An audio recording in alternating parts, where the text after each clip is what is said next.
بما فيه دلالة أن نحاول التخلص من نتيجة هذا العالم الذي نعرفه، ولكن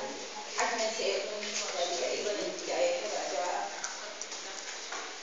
بإحدى فقرات التصميم. لقد عدت طويلا إلى الوراء في ذاكرتي، ولو أمكن لعدت إلى ماضي وأبعد من ذلك، إلى ماضي الإسلام البعيد، حينما كنت أرى روائيين يميلون إلى اتخاذ مواقف الشروط الربانية وموضوعاتهم متضاربين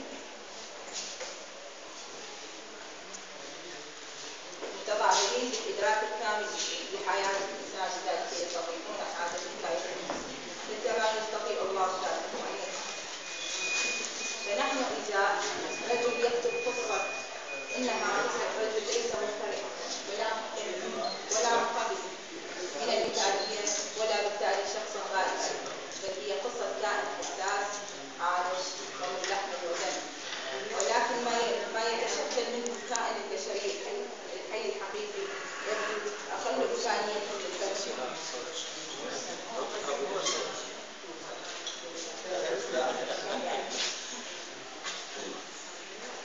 يبدو أقل إمكانية للفهم اليوم، والناس يمثل كل منهم تجربة فريدة وقيمة فيما يتعلق بالطبيعة، وإذا كان من الممكن إنهاء كل منا برصاصة واحدة